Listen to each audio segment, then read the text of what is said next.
let's start the session on FuseTS. So the goal of today is to explore a little bit of what we have been building within the ESA-sponsored AI for Food project. So within the project we've built what we call the FuseTS Toolbox, where we try to provide like very useful functions and features with a specific focus on data fusion and time series analytics. So the schedule of today will be like in 3 big parts. We'll see whenever it's 3 o'clock, we'll have the coffee break. First part will be a set of slides that we'll be showing, introducing, of course, what is FuseTS, what does it include. I don't know whether there are people here that joined the introduction to OpenEO this morning, so there was a session on that one. If not, we'll repeat it during this session as well, because you'll see that FuseTS is also linked to OpenEO. And we'll discuss the different features. The second part is we will be discussing our EOPlaza marketplace, or actually showing how could you start using the different services from the FuseTS Toolbox. And we, of course, we have our hands-on exercise as well, where we go through together through like a notebook, showcasing the different functions that we have, and hopefully getting a result and calculating a result based on what FuseTS has to offer. And the last part will be a short slide deck on how can you contribute to the FuseTS, and we still have some room for questions and answers as well. So I'll try to keep track of time to see when we have the break, and then we'll just stop where we are at that point. So first of all, an introduction to FuseTS.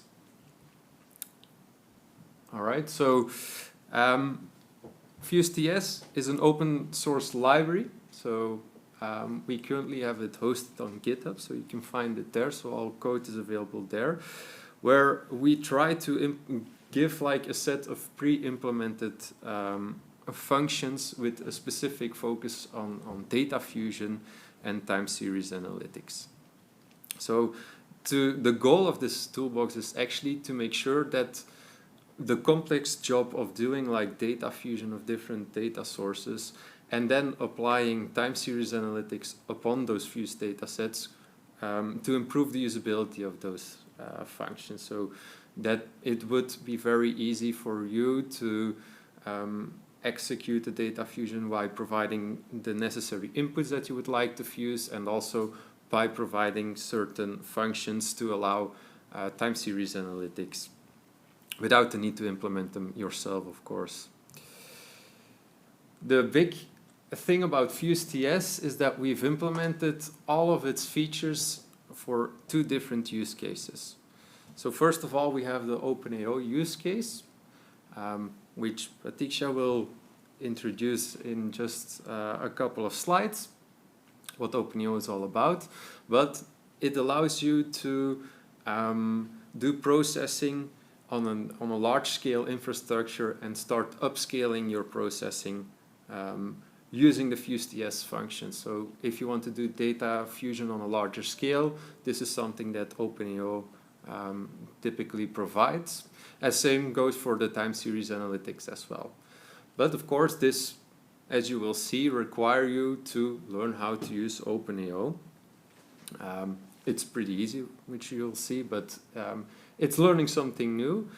And that's why we've also implemented the FuseTS library based on Xarray, which means that if you have the data locally on your laptop or your working environment, you could also use the same FuseTS functions to execute on that specific data. So there is no need to have an OpenEO account if you want to use the FuseTS services. So you have both options available. So everything is built for the 2 different platforms.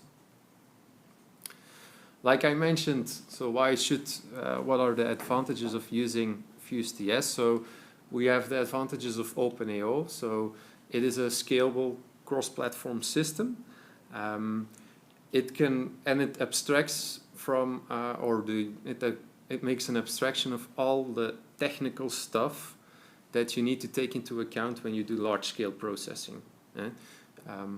As will be shown by Pratiksha, if you want to do like a time series processing, large time series processing, there is a lot of steps that are involved in getting the data, getting it in the right order, right format, and processing it. This is all eliminated when you start using OpenAO. Again, we focus on time series data analytics. We've built it in a way that it's extensive and easy to use. So it's like calling a specific function with providing a set of parameters, and it will calculate everything for you. Hopefully that gets a little bit more clear when we do the actual hands-on exercise. And again, we have the open source aspect. So everything, all the code is available on GitHub, and we work together there to continuously improve what we already have. So what is included into the FuseTS toolbox with specifics to the actual features? So we have time series analytics. For example, we have the implementation of the Whittaker. So in this case, it is more or less like a smoothing algorithm that is available, which is very nice if you have like gaps in the data that you want to fill. For example, if there are clouds above your area of interest. But as long as it's like limited to like a couple of dates, this is a very useful thing to use. It's a smoother that we made available in the toolbox. And we also have the fusion and prediction as well. In this case, an example that we have is the MOGPR, upon which I'll come back later on. We have a couple of algorithms there that allow you to fuse input data into different output results. Like I mentioned, this FuseTS toolbox is something that is being built within the ESA AI for Food project. And we've been testing the different features based on different use cases. We had a land cover change monitor use case where we tried to detect like very subtle changes like forest degradation. Deforestation is of course a little bit less subtle. We're using the FuseTS toolbox, so we've tried to do data fusion of Sentinel-1 and Sentinel-2 to see if we could detect these kinds of events. We've also did a use case around crop phenology indicators, and this is also like the main topic that we'll be handling during the hands-on exercise. So we'll get a little closer look on how you can use the FuseTS services to extract phenology metrics such as start of season, peak of season, quite a lot of different metrics you'll see. We did also, the last use case that we did is on agricultural and land management activities. So it's a little bit the same situation as with the land cover change, so detecting like very subtle changes, but then mainly about activities that are happening on land. So as you can see, the project in which it was built is called AI for Food. So we mainly did use cases around agriculture and land monitoring, but the functions itself are not built specifically for those use cases. And so if we take a look at the different data fusion services that are in there, you'll see that it's not specifically built for agriculture in a way. Of course, the concept of data fusion and time series analytics is not very trivial. And we actually did face a couple of challenges. The thing is that we found that the data fusion and the time series analytics is not always suitable for all cases, so it's not like a solution for every problem that you have. depending on what you're trying to detect, the functions that are in the FuseTS library will be more efficient or not. One big thing is the performance of the implemented methods. Specifically, if we look at data fusion and over a very long time series, it means that we need to process quite a lot of data, and we want to make sure that it's as efficient as possible for the user as well. And like I mentioned, the areas of useful applications is something that we faced, and during these 3 use cases, not all of them were as successful as we hoped. For example, for the land management activities, we found that these changes are too subtle to detect when you start fusing data. These subtle changes are lost. For example, when you mow a field, it's like a very short action, and if you at that point in time would have like clouds above your field, we noticed that doing fusion, data fusion, diminishes the event and the actual results, so making it harder to detect. What did we do? We tried to optimize the included processes as much as possible. For example, making use of OpenAO, also the last point in this slide. So having a possibility to execute execute these services locally, but also in the cloud throughout what we now have OpenAO. And yeah, we try to explore as much through the different use cases what the actual applicability of the services are. So that's a short introduction of the FuseTS. I'll now give the word to Pratiksha to give it a little bit more an introduction on OpenAO, because that will be important for the exercise as well. Hi everyone, good afternoon. So I think you already heard a couple of times about OpenAO from Bram. So I don't know how many of you are already familiar with this term or how many of you have already used it. Is there anyone in this room? We have one. Anyone else? So it's good that I think I can act as if I know OpenAO very well in that sense. Okay, so maybe I can start with the definition itself about what is OpenAO. So OpenAO is a software in the form of source code that you can use to process various Earth observation data set. And the main goal of OpenAO was to make it as much as easy possible for a researcher to avoid the hassle of downloading the data or managing the whole server and everything. And I think before moving forward with the hands-on exercise itself, it's important to note that in OpenAO we have this concept of data cube, which is slightly different than the concept of actual data cube itself, so that it is easier and the processing is optimized in that manner. That was the reason why we have processes available as a data cube when executing within OpenAO. I think you will also face that when doing hands-on session today. So I think in this slide I can directly move into 5 different points that I made, which I think Bram already summarized as one long sentence in his presentation. So which was that we wanted to bring with OpenAO a unified and straightforward approach where you don't have to deal with the different backends or different providers. You can just go to one platform, use your one credential to just log in and perform the process in an easier way as you can. And scalable in the sense that you can go on increasing the processing capabilities as much as you want. Obviously, there is some limitations of how much you can use of the available system, but that is another part, I would say. And the best part about OpenAO that I feel is the fair data and open science principle that it follows, which I think is one of the main points that as a researcher we need in this field. If I have to talk about the OpenAO ecosystem, I don't know if everyone, like all of the programming client mentioned here. For me, I'm not very much familiar with R and JavaScript.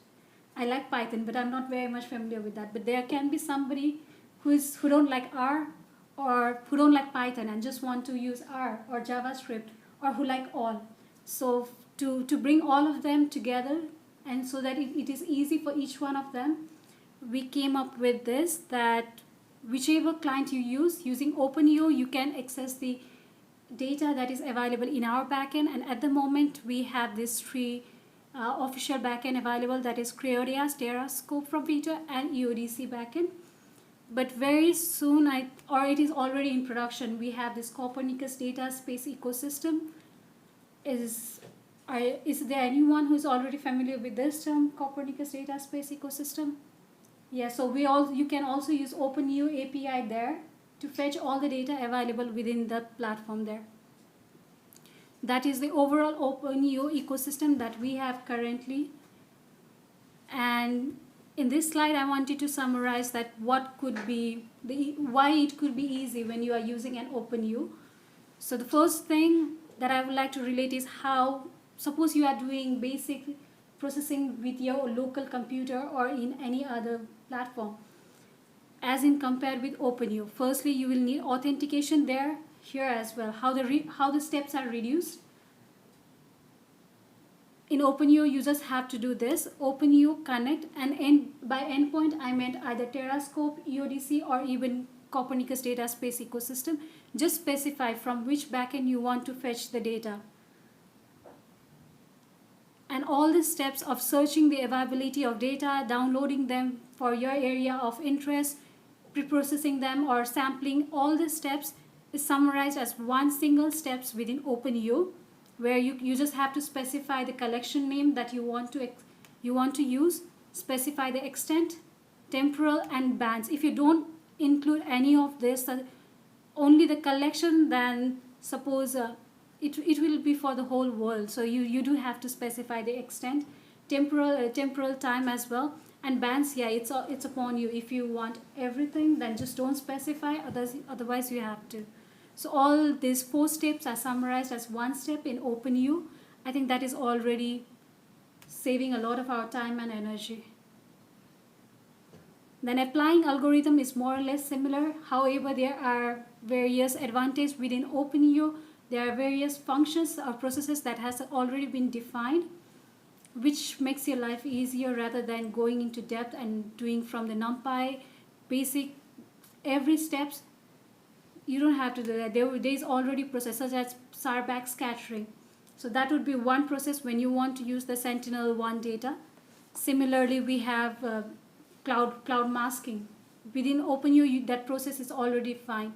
Additionally, there is also something we have called user-defined function. So the process that are not defined within OpenEO, you can define on your own and just import it within OpenEO and execute it. That was about OpenEO process and OpenEO UDF. And with regards to job handling, what I wanted to say is, I don't know if like every researcher would know how to handle the job behind scene. They might only be interested in the application side, not in the management side as well. So it can get a bit tricky when you don't know how to handle job or how to pass the job execution thing. So OpenEO does that for you. OpenEO paralyzes the job for you in the backend. You don't have to deal with that. You just have to hit the batch job, execute batch, and it will handle everything for you. That's the easy it can give you. And finally, yes, it's just download your data, share it with it. I didn't mention it here, but this whole algorithm, you can share it among your team members or among your maybe colleagues, everyone. All this algorithm can be saved as a process, and it can be shared as a process graph, yeah, something like that, which I think we will be covering in our later presentation. So that is more or less about OpenEO.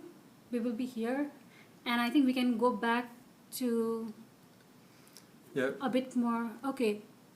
There is this one session on Wednesday, or I believe, where a colleague of ours is showcasing OpenEO itself. So there is the whole day today. There is sessions on OpenEO, but there's also a demo session on that one. So if you would like to have more information, because in this workshop will be only touching the very basics, so we'll only be doing the data retrieval part through OpenEO, but if you would like to see a more advanced use case or additional information, there is a showcase there, and we're also present at the Copernicus Data Space Ecosystem booth with more information if needed. Yeah. So with that, I think we still have some time, so maybe we can go back to FuseTS before going to the hands-on. Yeah. All right, so now that we have a little bit the context of FuseTS and we also have an introduction of OpenEO, I mean, it will become a little bit more clear during the hands-on where we actually do some OpenEO processing. What are now the actual functions and features that we have? We haven't discussed them yet. So one of the things is the smoothing.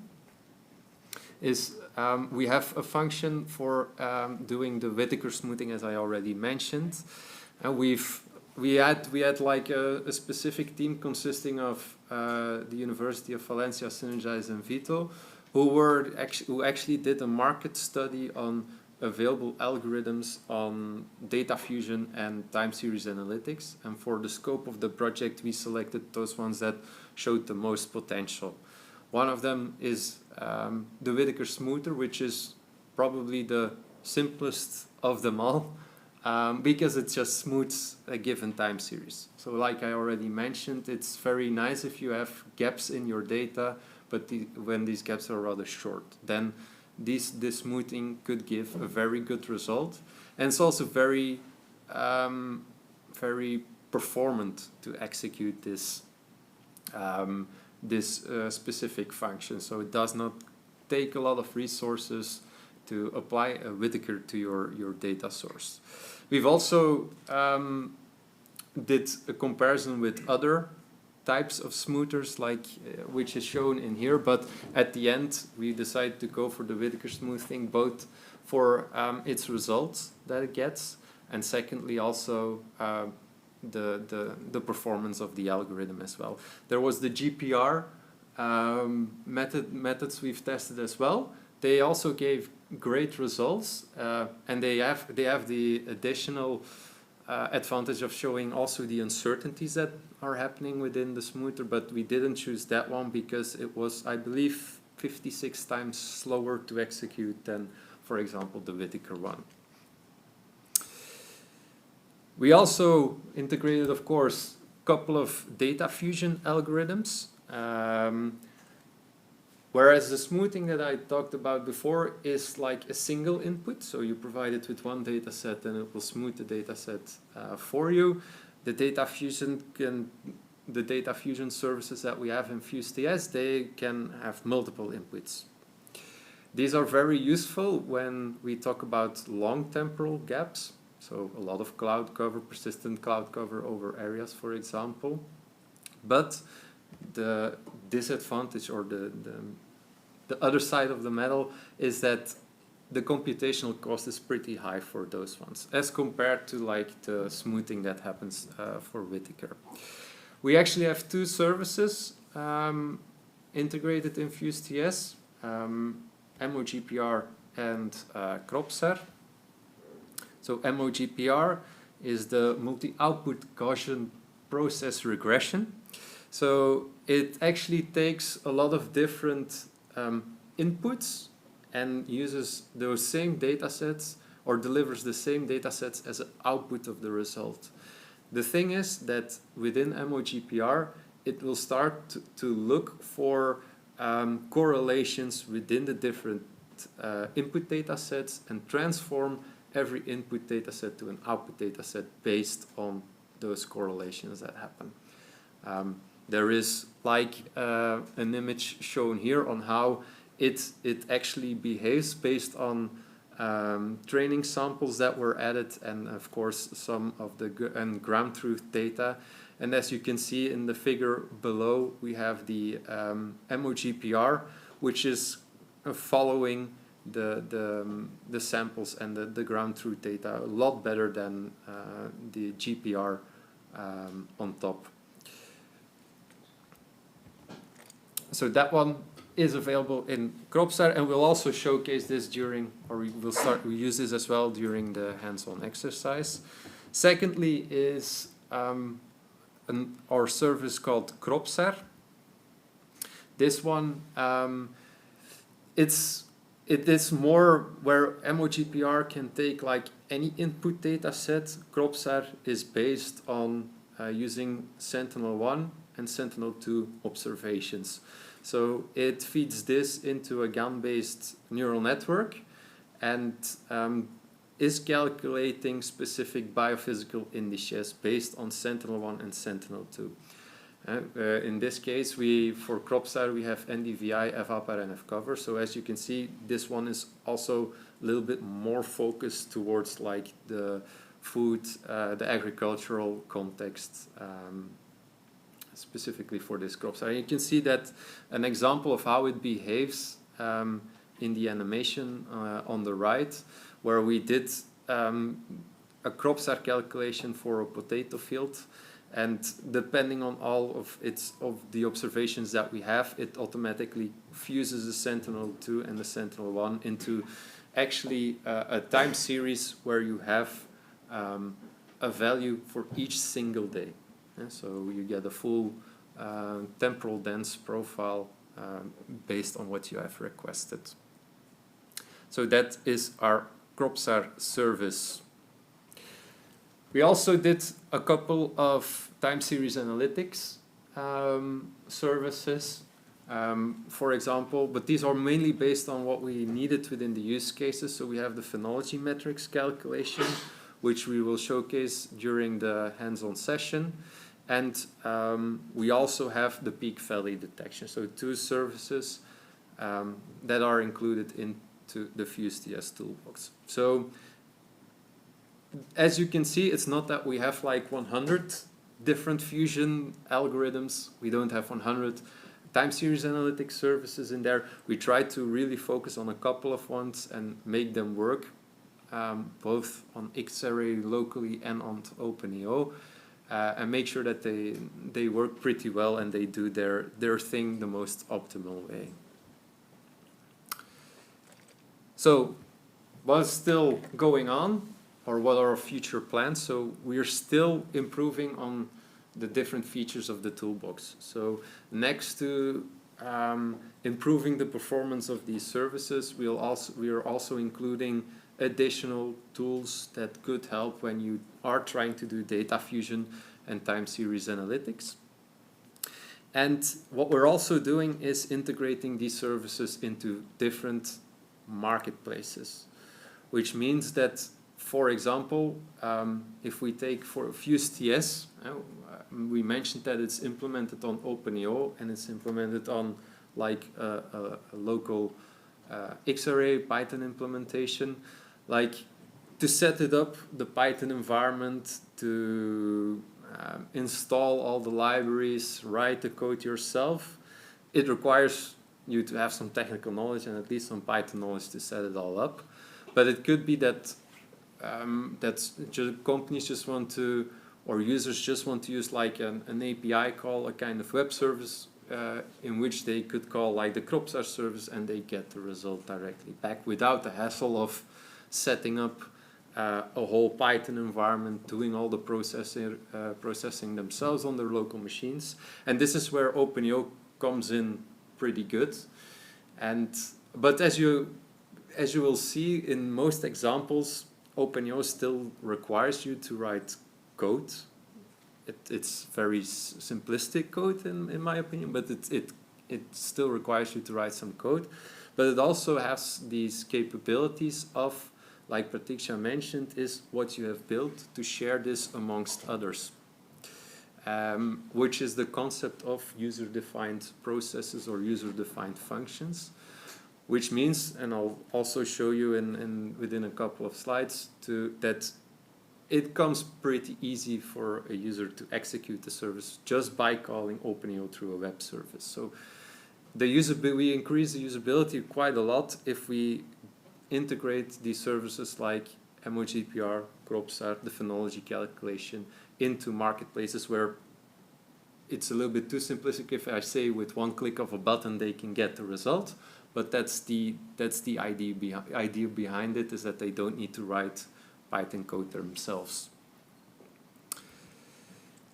That brings us to these marketplaces. It's also an important topic to touch upon here, because we will be using OpenAO during the hands-on session. And like Pratisha already mentioned, is what OpenAO does is you can write some code to select a data set, do some processing, and send it to a backend system.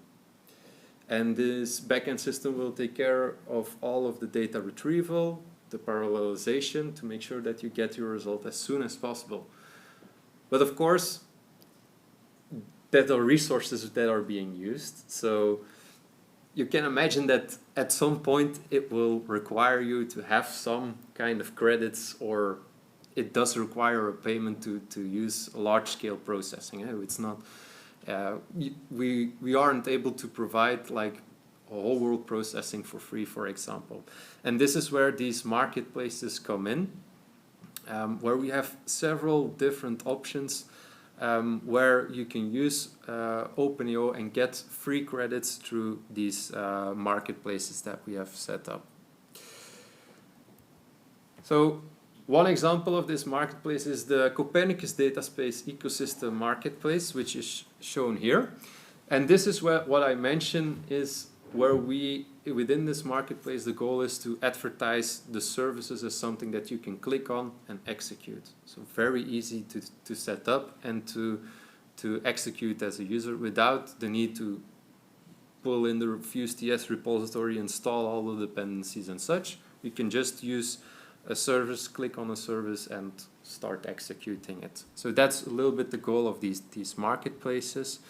For example, we have integrated MOGPR on a couple of these marketplaces where you can get some specific information on what the service entails and what how you can execute this.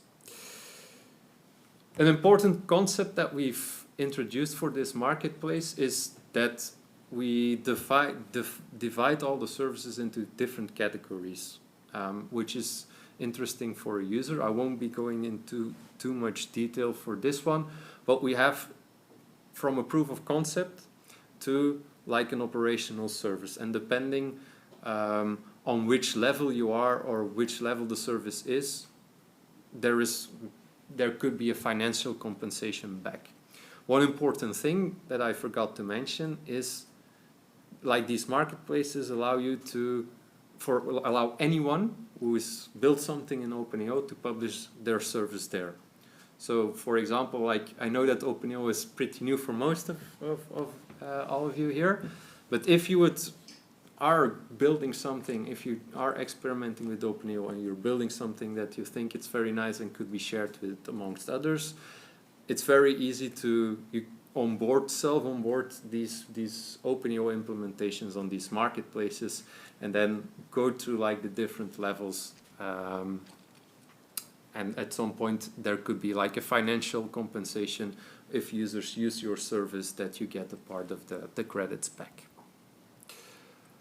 Some of the features that are also included in these marketplaces are the amount of credits, buying additional credits, following up on the credits, and the usage of your credits throughout the time. So some basic reporting is involved there as well.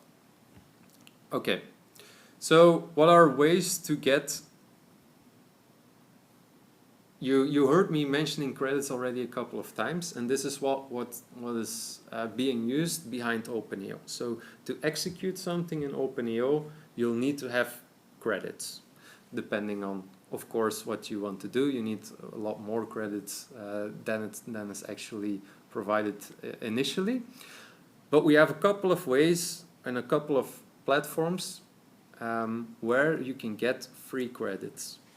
For example, we have the OpenAO platform, which we'll be using today during the hands-on exercise, and we already pointed most of you to the sign-in page where you can sign in for like the free trial. And this will give you 1,000 free credits to play with. We find that 1,000 credits is usually enough to start exploring the different capabilities of OpenAO.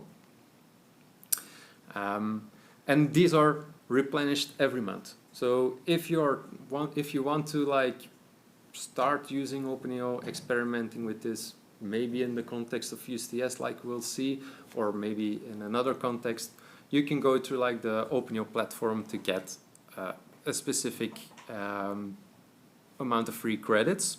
That's one option. The second option is going through the data space ecosystem. There you actually get 3,000 credits for free, also replenished every month.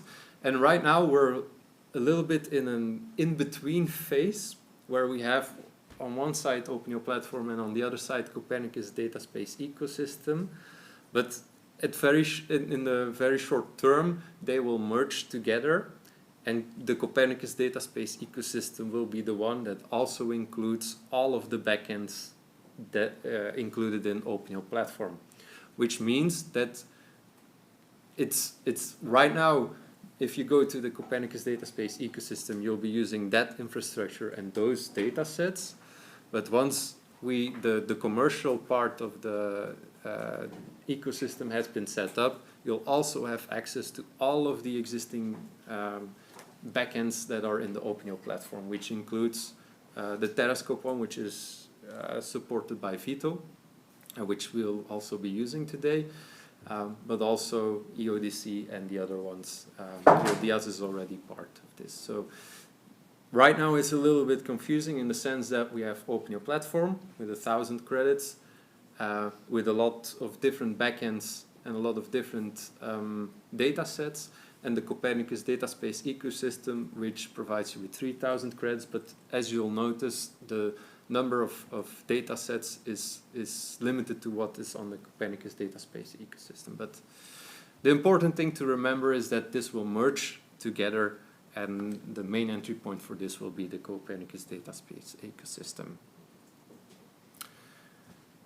So that means we have a couple of ways to already get like a free amount of credits to start working with OpenAO. Let's say that you want to use this OpenAO within a project and the 3,000 credits are not sufficient. You'll find that you're able to buy credits on these different marketplaces, but especially if you are a project from ESA, an ESA project, you can always go to like the network of resources. So there we have a couple of packages as shown in the screenshot. So we have like basic, advanced, university, and a student and an institute, where you can actually request ESA sponsoring to get credits for a certain amount of time. And as you can see, we start with 10,000 credits per month that can be requested.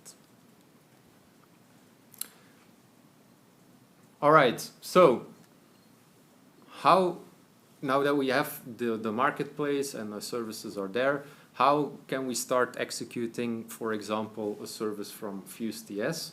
We gave here the example of CropSAR and MOGPR. There is several ways to execute the service. So like I mentioned, we have a button on the service details, for example, in this case CropSAR, where you can access the service, which will link you to like a graphical user interface of OpenAO. I didn't include the screenshot for the OpenAO part because I didn't know that few people knew OpenAO. So, but it gives you like a graphical user interface where you can set the different parameters and click the execute button, and you can visualize the result all within like your web page. So that's very easy if you want to test a service out, or if you're not experienced with programming. This is a very nice way to execute services. But I think which is applicable for most of the people here is this more the screenshot on the right, and which will also be in the hands-on exercise, is you can use one of the client libraries which Pratiksha has shown. So this is the example of how you can execute the service based on the Python client, but we have also an R and a JavaScript based client as well. And as indicated in the green box, it's very easy because you just need to specify one single line of code actually where you say, I want to execute this specific process, these are my input parameters, and OpenAO will take care of all the rest. So a lot of different ways to execute the services included in FuseTS. This is additionally, so we want to give the information as well that you are able to easily onboard your own services as well. So we did this for the FuseTS ones, but if you've built something in OpenAO that you want to share with others or give it to like a very broad audience, you can do this yourself, and you can do it completely on your own. You don't need anyone to onboard your service on this kind of on the marketplace. We'll share the slides afterwards on the GitHub repository as well, where you can find some information on how you can use it, sharing it through a user-defined process, and then publishing it on the marketplace as well. All right, now that we have all these different concepts in place, I think that we can start with the hands-on exercise, right? Yeah, we still have some time, so yeah, I think. Then I leave it to you, Pratiksha. I don't know if you want to use your own laptop for this. Yeah, no, I think it's fine. This one, I don't. But I don't know how many of you have already signed into OpenAO platform, or have you set up your Docker file that was shared with you in a mail? Did you? Okay, yeah. There's 1, 2. I set up the environment for the yes. file, but I guess it's the same thing. Yeah. Not the same thing, but yeah. Yes. Yeah, I think if anyone is fine in using Google Colab, they can also try with that. For others who want to set up, I think please go to the link that we shared with you in the email. Was there anyone who didn't receive an email? There were a couple of people that didn't sign in, so... Okay, never mind. We can do it now. Yes. Do you want to do it on this one or your own laptop? I need to set up. Yes, I can try. But please, those who haven't signed in, they can go to this.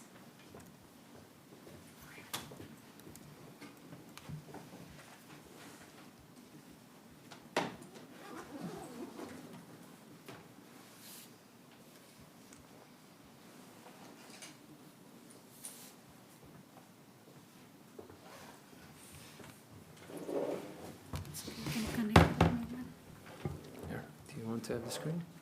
No, Yes. it's okay. Sure. Yeah, you're executing or? It's okay, I think I'll first set it up then. For those who are using Google Colab, I want to mention it earlier that you won't have already prepared data. In Docker, we have data set that's already there. So as you go on executing, I mean data in the sense the output, as we go on executing, you have to also create the output along with us, which can take some time, so you need to bear with us in that sense.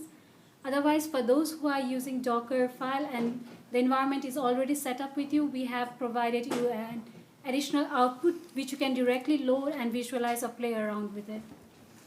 So let me quickly get mine too.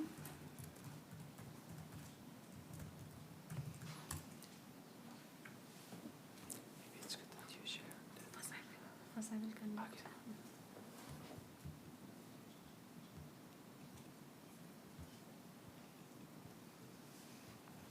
If we have a break at 3, I think it would be nice. It's 3:30.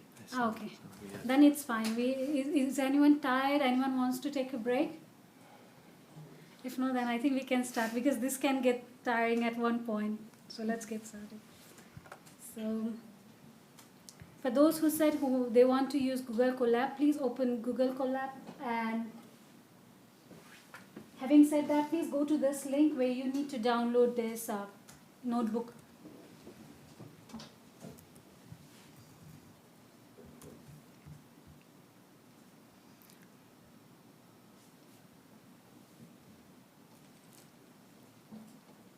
if you find the FuseTS library on GitHub, it's located under Workshops, Bits, and then the workshop. There you have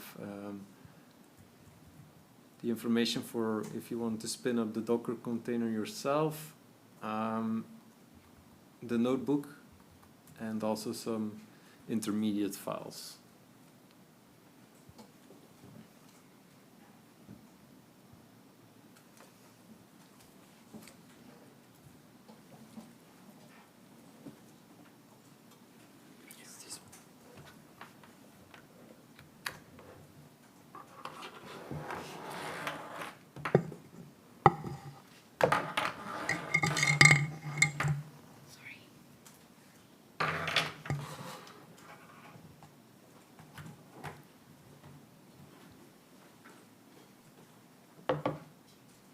So for me, I'm going with the Docker file that is there.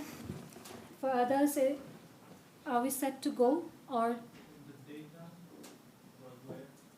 we just need the notebook? We don't need the data. We are using OpenU, so they will get it for us. So we don't have to worry for that. That's the best part about using OpenU, at least until now. Sorry, yeah. Do you need any other run parameters when you launch the Docker container? Because I launched it and I see that Jupyter Lab starts and I get the link in the terminal, which I should open, but then nothing is open, so then it seems like that. It should. So it's localhost port 8888/lab.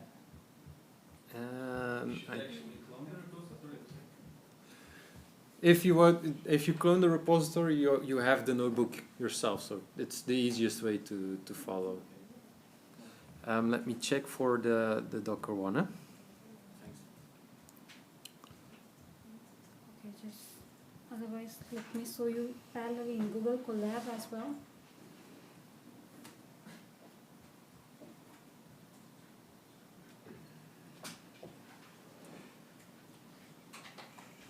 In Google Colab, you will need to install a couple of things, including FuseTS and OpenU. So first step to do is pip install OpenU and FuseTS. Whereas if you have a Docker file, then you don't need to do anything. However, it is always safe to run this requirement.txt.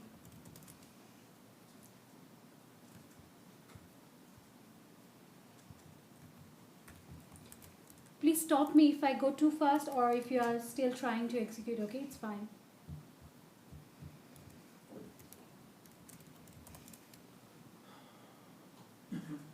I think for the Docker one that you still need to map the port of the Docker container to one of the ports on your laptop, and then it should be. Yeah, maybe that's it. Okay.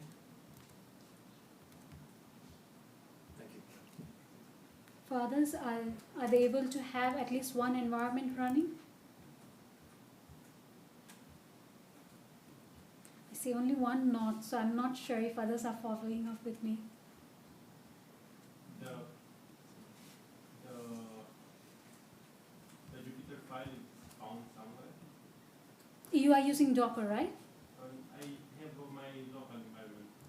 I have Okay. installed all OpenU or FuseTS. It's installed, and you can go to the GitHub that Ram was sharing. No, it should be. Go to the FuseTS GitHub, and there you will see workshops. Under workshops, we have bits, Okay. and there is this tutorial.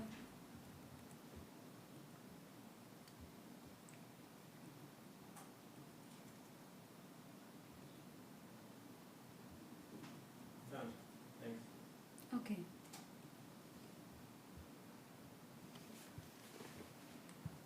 So next, let's just import the library, and as I mentioned you, the first step would be to authenticate your account. So for that purpose, Bram already sent you email saying please sign in with your account to the OpenU platform.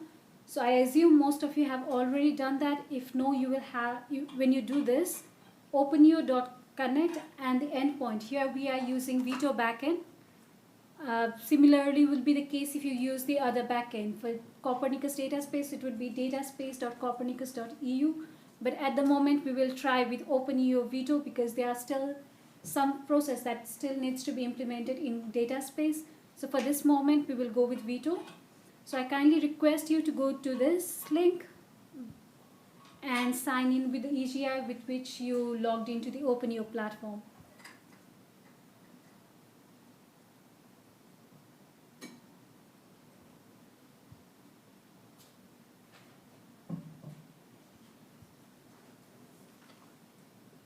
Did anyone reach this step and could do this?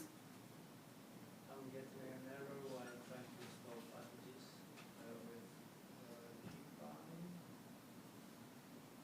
with You are doing in Docker or code environment. in your local conda.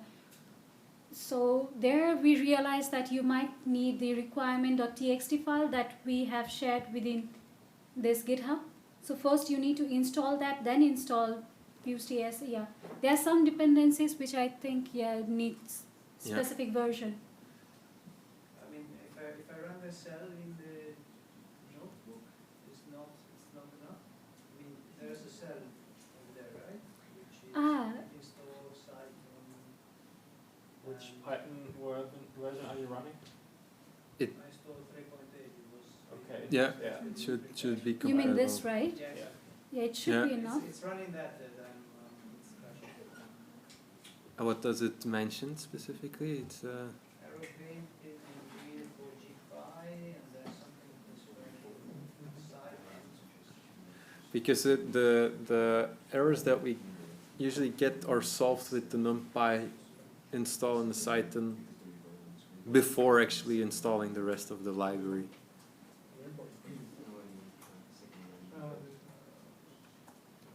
Maybe we can check what is a NumPy version.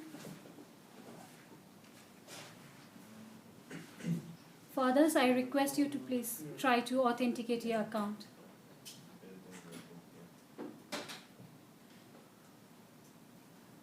It was the board mapping, so Ah. afterwards. Thanks. Yeah.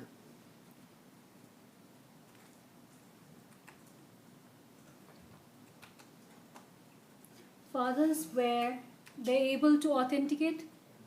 Who weren't able to authenticate, please raise your hand. Who weren't? You weren't able No, to? it's still authorization pending. Okay. You mean in this step? Yeah. And did you click the link? Yeah. And it leads you to the EGI? Yeah. And you logged in? You're not this. Yeah. And then it's just doing the same. So And what does it show on the EGI page? Because, okay. If you are correctly logged in, then it should reflect like this, authenticated using refresh token. So it will pop it there. this is that side.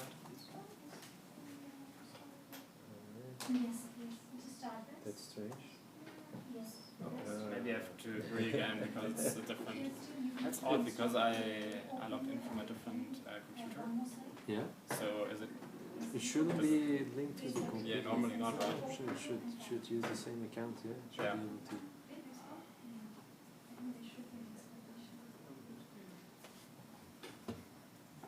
That's strange that you need to. Or did they change anything in their user agreement? Not that I know of.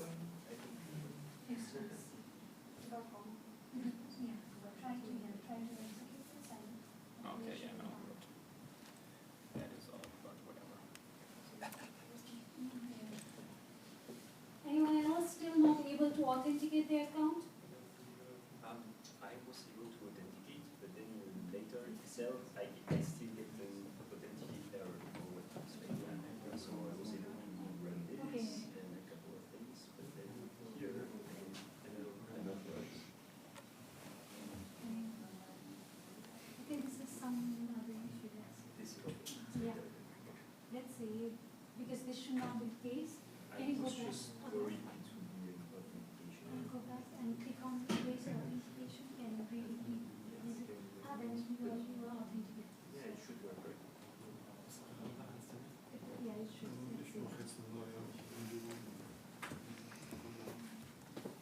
So I can see some of you could do many things already. I hope it's same is the case behind. Okay. There, all good? Are you still with me? There? You cannot. Okay. Oh, okay, okay. Did you find the link where to register? Yeah, the link, yes, but it's already frozen right away. Please try again. That is from Coda. Is it easier from Docker or local? No, shouldn't be a difference. Should be same. Should be the same. Yeah. When do I register? I didn't see the link. In OpenU.platform. OpenU platform. OpenU.cloud. Yeah, OpenU.cloud. Yeah. So if you need to register, you can. Yeah, you can go to this one, and just to register, follow this link.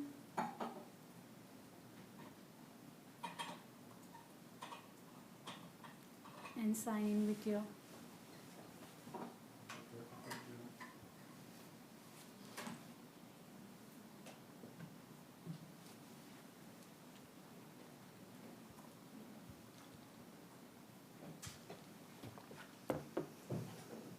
maybe I can wait few 1 to 2 minutes so that you are able to at least catch me up until this step.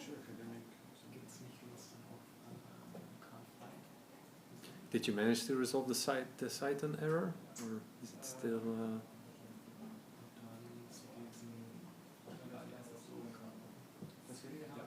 error message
initially to register, otherwise you will. I have registered actually when I try to run the cell with the connection, doesn't work. It shows you a link.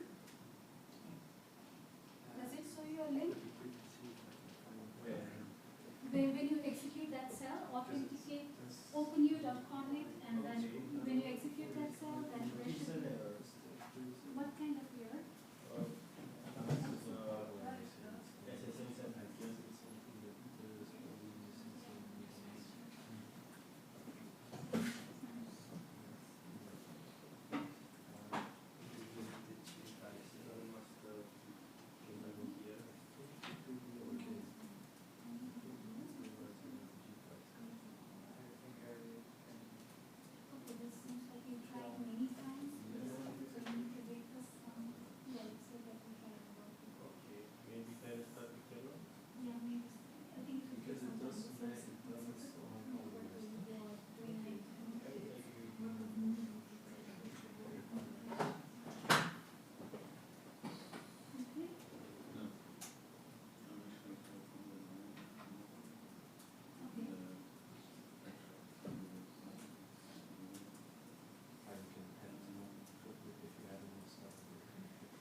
heißt, die Requirements hast du nicht noch. Wieso? Ja, aber du hast die ja nirgends hingelegt. Du musst nicht mehr sagen, wo die liegt quasi. Du kannst die auch händisch kurz installieren. In den Requirements sind nur die Sachen mit drin. Und die Zeilen, das wird es. And then it should be fine. I mean, 50 years should be.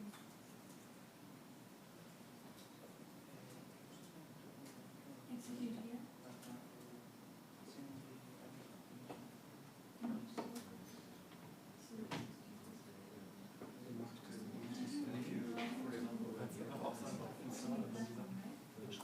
So this account is registered in OpenU. Can you go to the OpenU link and OpenU cloud?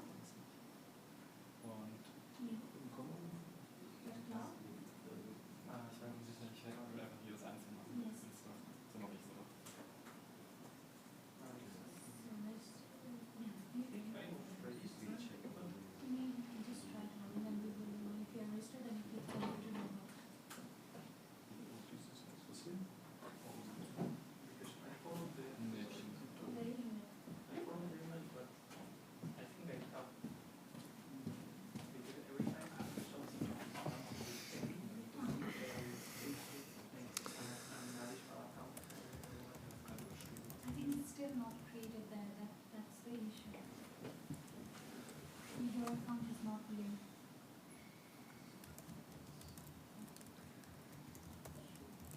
It is the same issue with you also? Yes. Okay, you are connected.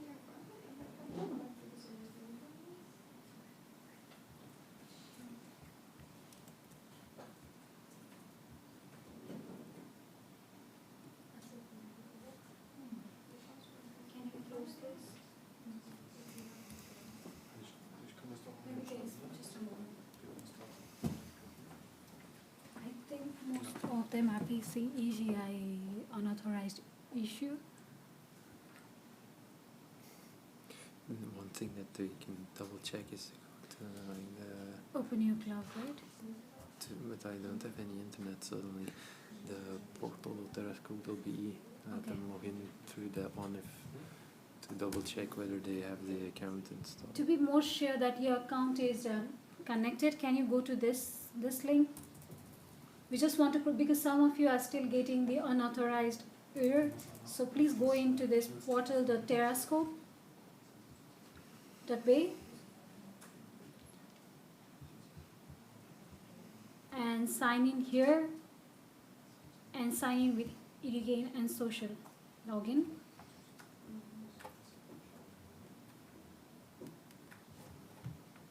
For those with open who has registered there should be OpenU Cloud, right? And EGI check-in. It's the same. They can use the portal.terrascope.be. Mm-hmm. That one will be. Seems like my net is quite slow. For anyone who could log in with this method or who passed the authentication phase? Okay, 1, 2, 3, 4. Others are still stuck with the authentication, I get. And also that.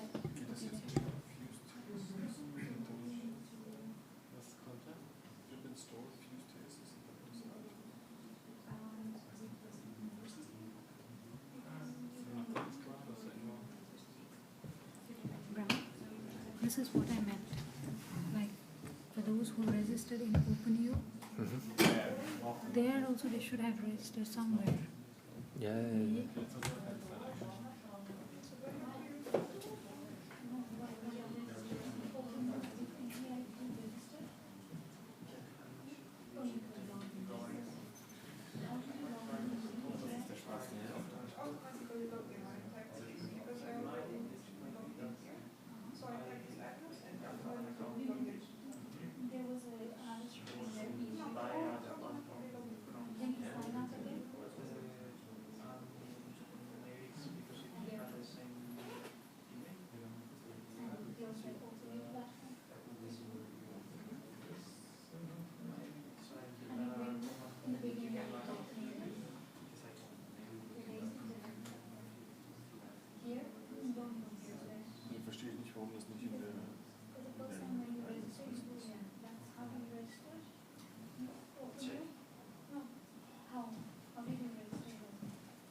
There's an issue with FuseTS. Which error are you getting?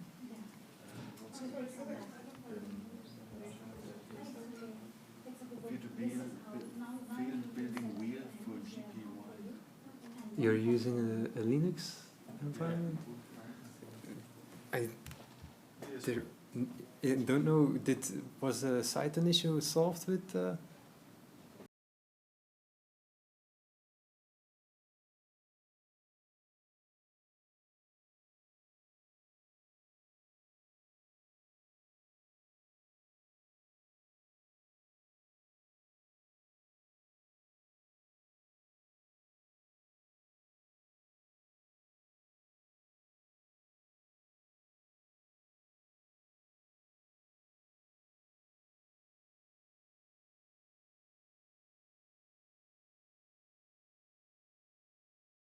This will versioning problem that has happened. So you anyhow have to first install requirement of TXT, then only install FuseTS. I mean, these two you should separate it. Okay. Yeah, this is the will versioning issue that has happened. What is the difference when I do? Sorry, where is the? This is the requirements TXT. Mm-hmm. Here's also there are also no versions mentioned. But we have already in this case we have under the infrastructure. Within the infrastructure we have in that Docker file we have mentioned the different version. That was the Okay, I'm not using the Docker file. I think I have one additional, but I don't Well, know. if it's just two, then I just look and it doesn't really matter. In that case, would you mind using Collab? No, I don't mind. It's okay. Then maybe that would be help because there all you need would be that requirement of TXT file and just this notebook. Okay. Did it work for you now? I wasn't able to find you, so it's strange that I wasn't able to find you. Borlaf was the last name, right? I don't find the user with one second, the internet was just slow. I found it. This is you, right? Yeah. Let's see. I have had some issue with the blue, that blue platform that asks for your ORCID, and because I don't know if because it seems to let you register every time, but I don't know if it's modifying the same account or it kind of obscure what is happening. Yeah. But I'm going to remove the link from EGI and then we'll try it again to see whether it works. So. Did it work for you, Lakana? No, I can log but doesn't work. So you two said that you registered in OpenU, right? Yeah, but I registered with a Gmail account. In the EGI, you use the... Yeah, it should be fine. And you said you are able to log in into Terrascope. Then it should be, but let's see. But I don't know what I have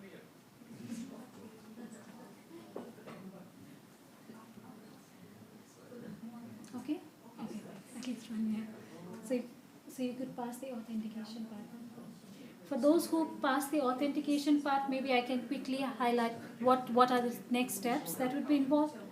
So before jumping into the OpenU processes part, we have a couple of steps here. You can neglect this and directly define it later, or do it here. So the first part that we are doing is we are defining our temporal and spatial extent. So instead of, this is simple defining the temporal extent. You can otherwise directly do temporal or any variable is equals to and define it as a list. It should be a period. Even though for a single day, but it should be a period. Same is for spatial extent, which is following the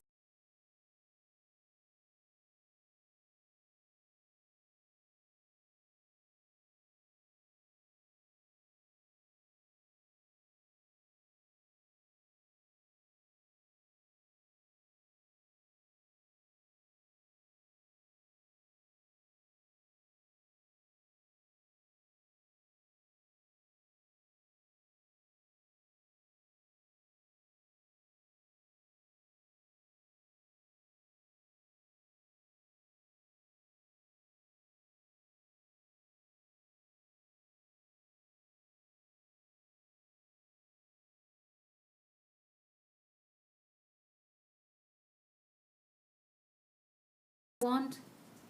Or if you have a GeoJSON, you can just bring it here and read it in this format.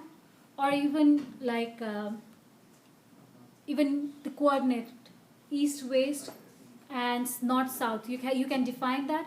However, please note that in OpenEO we support this standard 436. Sorry, I just forgot it at the moment. But the standard standard coordinate reference system. So whichever reference system your data is, please don't forget it to project it to WGS84.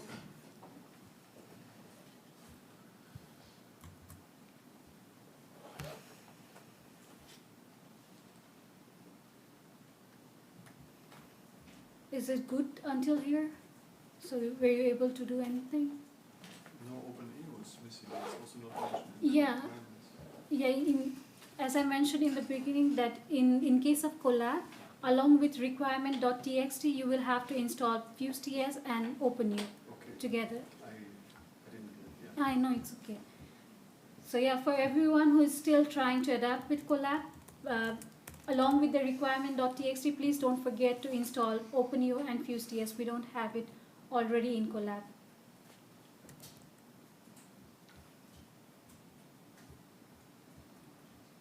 So I think that was the authentication difficult part. You don't have to again, if you pass that part, you don't have to again worry about that in future, I guess, unless you run out of credit doing too much of processing.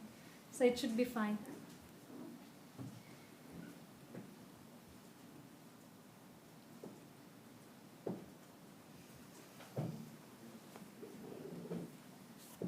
Should I move forward? Just a question. I got to the point where I should plot, Uh-huh.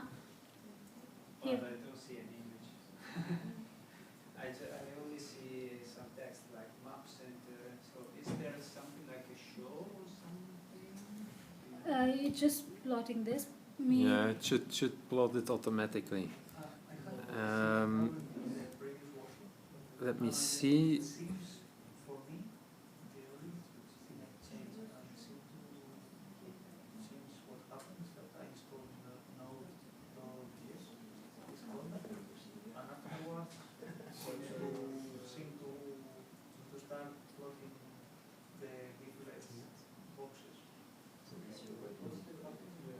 For me, it's just Okay. Yes. Yeah.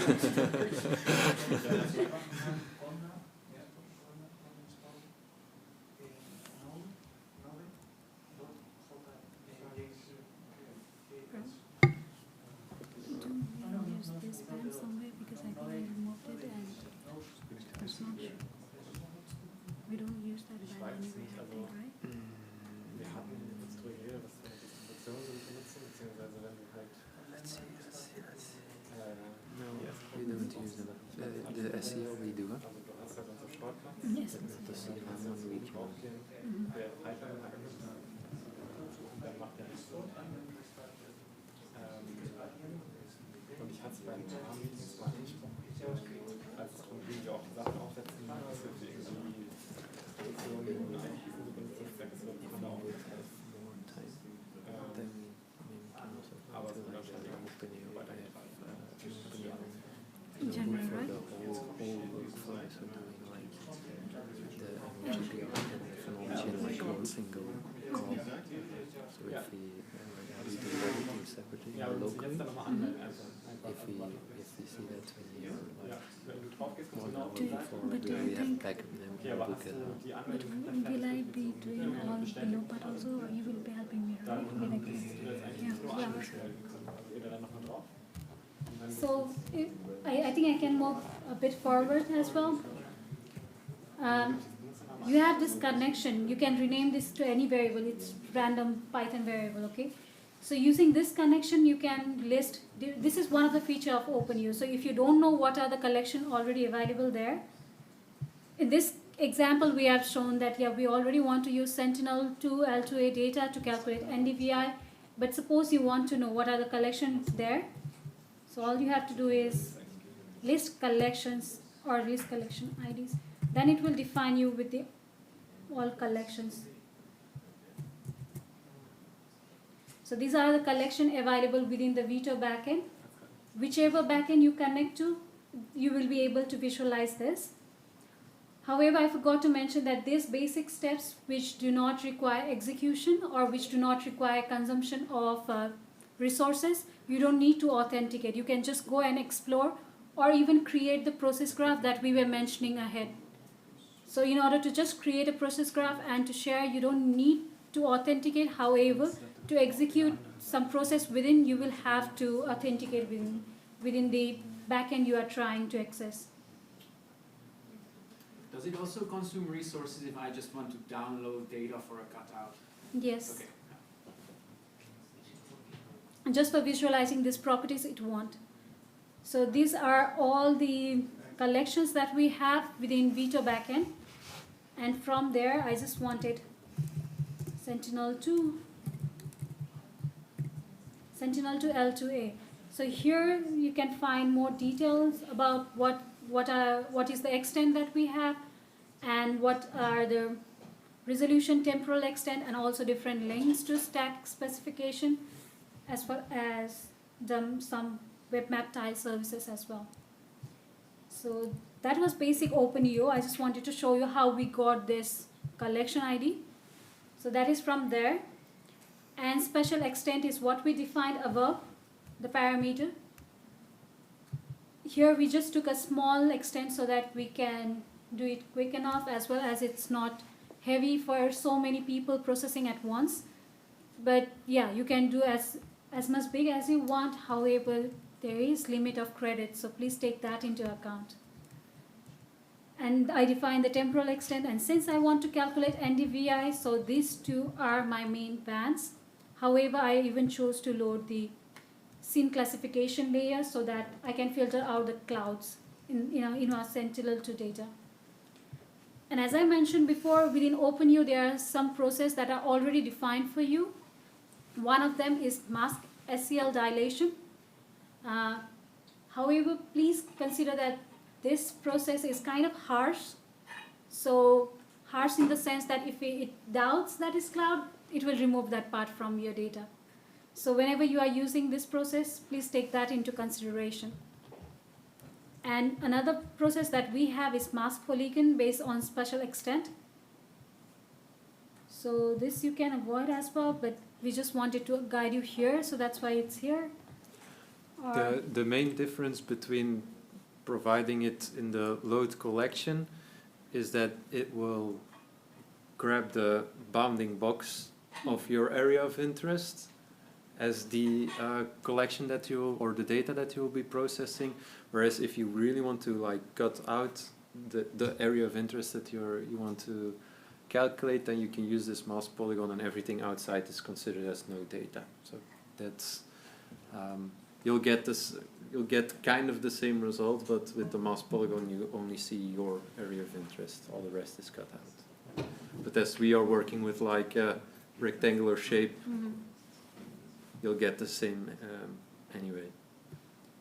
And the third process that is already defined used here is NDVI, where we pass our red and NIR band and just say, please calculate NDVI first. That's it. It will provide us with the NDVI.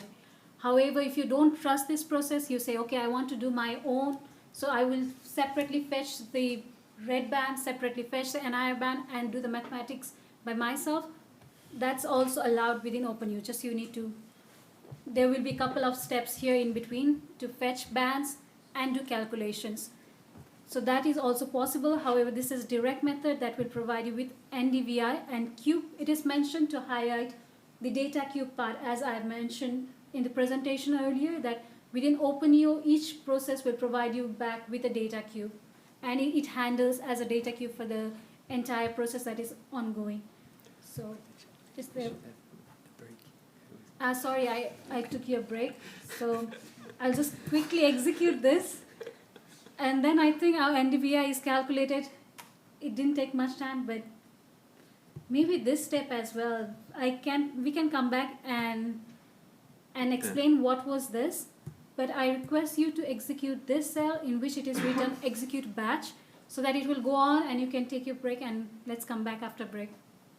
So for those who are here, maybe we can slowly start. Did did the cell run execute for you?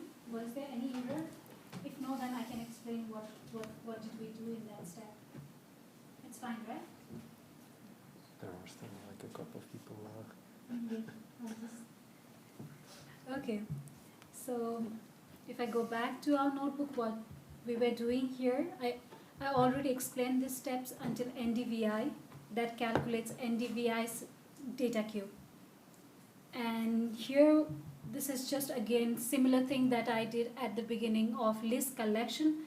So using your connection, you are just trying to describe what does this process does, and it just brings you all the definition of the process. So similarly, you can do here NDVI, and hopefully I don't get an error. And this will give you the whole definition of different process that we have within OpenU. That was what this thing was trying to do. These are just couple of process that was shown here. If you want to see more, then similar to what I did earlier of list collection, there's another thing called list processes, very unique name. So this will give you all the processes that we have already defined within OpenU, and if you think there is some process that they haven't defined yet and I can do that, then please, you can, because it is open source, everyone is welcome to contribute, and I think there is already a part where we will show you how you can contribute. So that was about what was this mask SCL dilation process, just describing the process. And this is the main step that I was talking initially. Because I might not be very good at understanding what goes on in the backend. So I just enjoy this step, because I just send to the backend, do this much process for me, and it does in its processing unit, it handles where it has to send, how much unit it has to use, how much memory it needs to occupy, everything will be handled backend. Similar would be the case when you are doing very large processing, even your machine learning algorithms as well as deep learning. So we also have those examples. One of those examples already implemented in FuseTS is CropSAR. So yeah, for those as well, you don't need to, there are options where you can specify how much units you want. If you don't have much knowledge with that, then you can just leave it, then it will OpenU will handle it for you. So that's what we have done here. We just said we want to download our data in netcdf file and just use a process called execute batch, where we set the output file name and define a title to monitor what is this job. So where you can even monitor it here within the notebook. Otherwise, there is a separate platform called OpenU Web Editor where you can monitor your jobs, but you can just do it here and it will just execute for you. So if I go and check NDVI job.logs, it prints out the log for you, so you can just monitor here within the notebook. And in this step, I'm just trying to fetch the xarray to load the data. So that was until here was the part of OpenU where you need to do different things. From now on, if you are interested in doing locally, you don't want to take into account the OpenU stuff, then the rest of the part is more independent part. So this is quite a long list of logs, I guess. That's why it's taking some time. And I'm not sure who executed here themselves and were able to execute this. You did it? It worked for you? It's fine? Okay. So that will take some time, I guess. I can just interrupt it.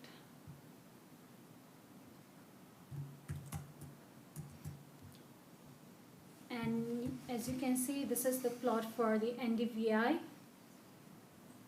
And the next step that we are trying to do is we are trying to smoothen this curve using the Whittaker that is defined within the FuseTS library.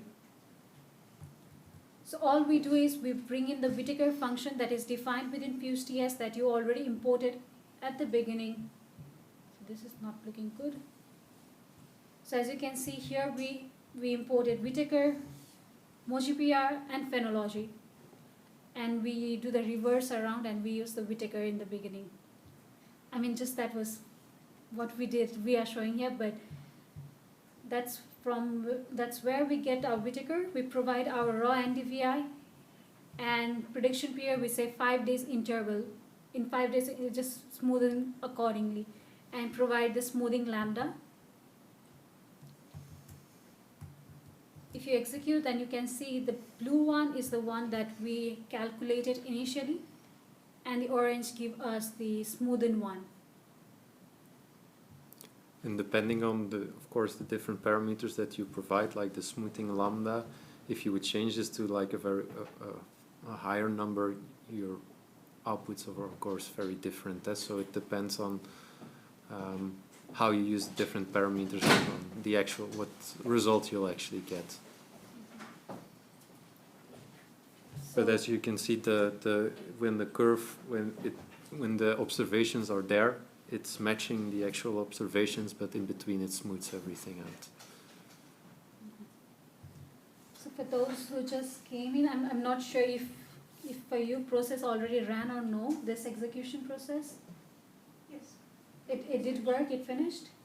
So in that step, I was just explaining what we were trying to do was we were trying to just say, OpenU, take this job and execute it based on how much it requires. You handle this for me, and it just provides us with the final output that we need. In our case, it is a raw NDVI field. And then we've just plotted it using simple plot, followed by using the Whittaker function that we have within FuseTS, and checking the observation between the two. Do we have any question regarding Whittaker until here? Anything? Yes, please. I have a problem with my credits. It says I don't have enough credits. So, I don't think you have done anything yet, right? No, I mean, any execution. no, everything works still. Yeah, then in that case, you haven't yet passed this page. Portal.terrascope.pay. Your account is already created, but it hasn't linked it. So maybe you logged in a slightly different way that it is not yet registered within our platform. So what you do is you just go to the portal.terrascope.bay. Can you go here? Not this page, just here.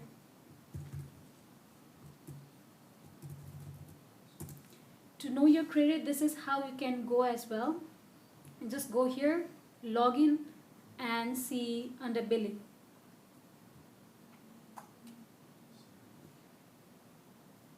When you are doing that, there was another question. Oh, never mind. It's, Okay. solved. That was easier to answer. Yeah. Could you? Yeah, but I'm already logged in, so it's working. And did you go under billing? Did you see how much credit do you have? This is not my credit, okay? This is all Vito's credit. So don't think I also have only 1,000 credit. It says 1,000. Yes, so you should be able to now.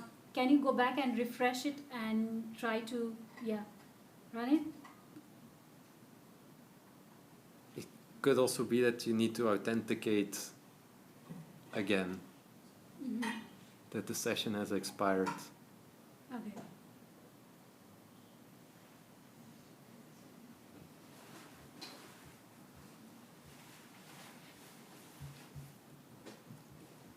Any additional question? Do I see it correctly in the code that I could apply this on an X-array data set or array? So you should, in principle, I would not need necessarily OpenEO to use the Whittaker or FuseTS. Okay. No.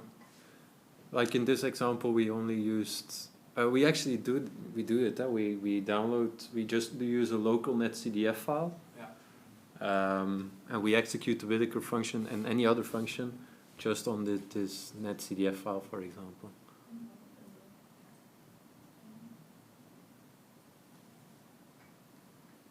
But we also have notebooks that show you how to do everything in OpenEO altogether. Okay. So if that credit issue is trying to resemble, maybe we can move forward. And next we have is creating a fuse time series with MoGPR. And here what we do is we created Sentinel-1 RVI and Sentinel-2 NDVI time series. It used the basic function of, it fetched 2 bands.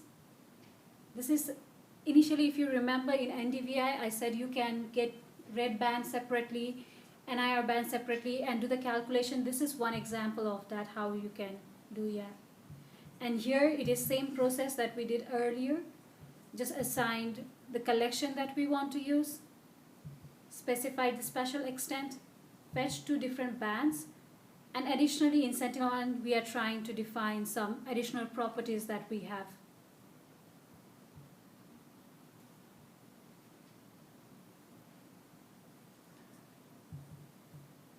Here we create RVI and NDVI. NDVI is done similar way as it was done before, whereas for RVI we are doing the mathematical computation that is mentioned. Is this function so far fine, clear? These are Sentinel-2 bands? Sorry? Yeah, these are Sentinel-1. In this case, until here we are trying to work around with Sentinel-1. Yeah, okay, but you're making a cube from the width and here band. This is NDVI cube. Okay. This is RVI cube and this is NDVI cube, and we are trying to fuse both of the time series in this section. So as done here, we calculate the. Let's try again with this connection.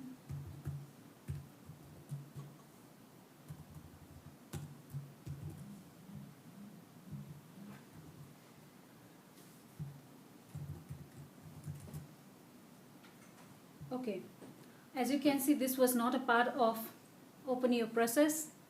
That's how you know that's not part of OpenEO process as well. So we get it from. I think it's an issue there, but the main thing that we do right here is, whereas before we used the Sentinel-2 NDVI data cube where we actually had a net CDF, like a raster image. The example that we show here for MOGPR is we are doing that based on and time series information, in the sense that we calculate the average NDVI value for our area of interest, and we merge the time series that we get from the RVI with the NDVI, which is the MOGPR one-dimensional, as we call it. So we just taken a series of numbers, so a time series which represent, and a value which represents the mean value of the RVI and the NDVI of our area of interest, and we merge those two into a new time series. The reason for that being is that's where if we do that on a spatial level, so on raster images, that's where the computational need is very high. So it requires a lot of resources to calculate this, which isn't an issue that much on OpenEO. It will take you a couple of minutes before it's calculated, but it's not feasible to do it like in a session, doing it locally. So that's why in this case, we won't be fusing raster images, we'll be fusing like time series values, average values. And that's what this cell actually does. So it also takes some time to calculate, where it will create these time series graphs, calculate the mean values for your area of interest, for the spatial extent, for RVI ascending, descending, and our NDVI data cube. And that would result in like the CSV file that you could also open, or it shows it there as well. It shows it in the next cell. So where you can see that for each single date that we have, if the NDVI is available, we show it as a value. The same for RVI and descending and ascending. So as you can see, we have quite a lot of gaps. So that's what we're trying to solve with the MOGPR. Thank you. So yeah, if you now go further and execute and in this we are just trying to plot what we showed in the CSV file. I think with that section also finished. So is there any question, or if anyone is following us in doing, were you able to execute until now? Okay. There? I have a question, but it's kind of unrelated.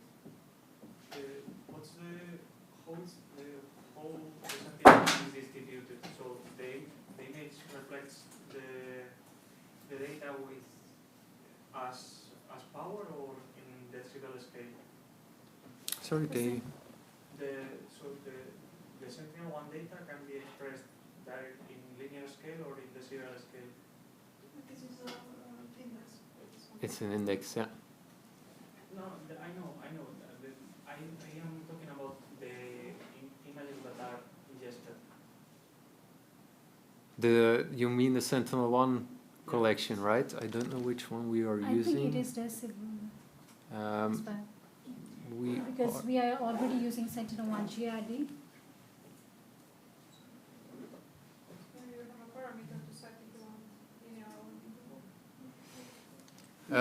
You mean parameter within here?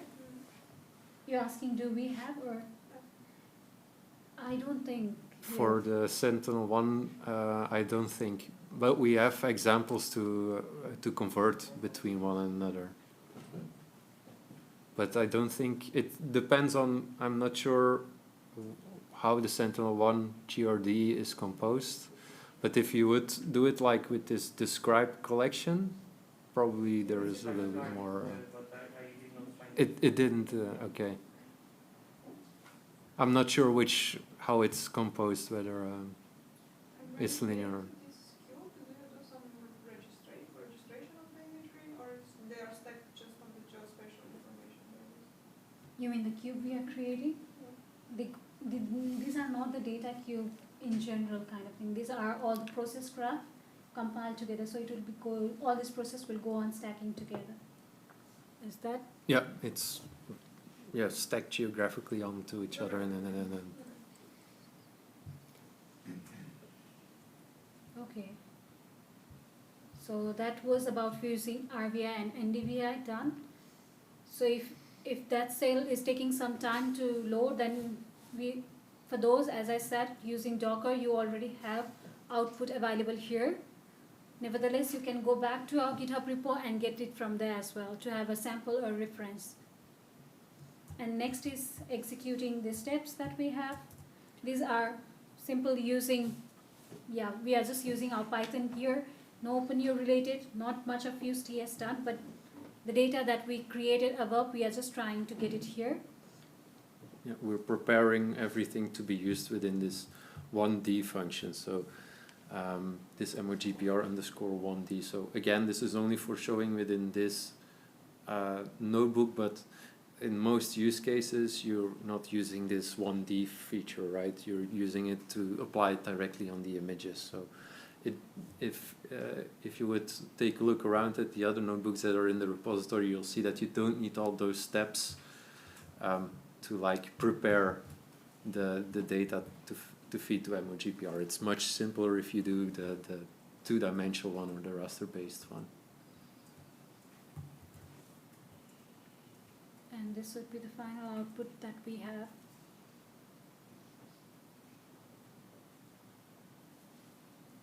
Any question until here?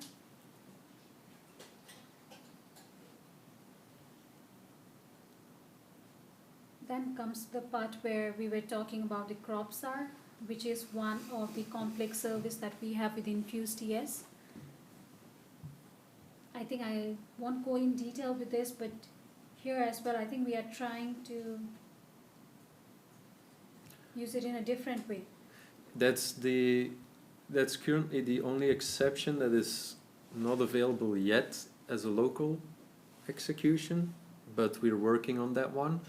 So for now, as shown in this notebook, we'll need to use OpenEO to calculate the CropSAR images for us.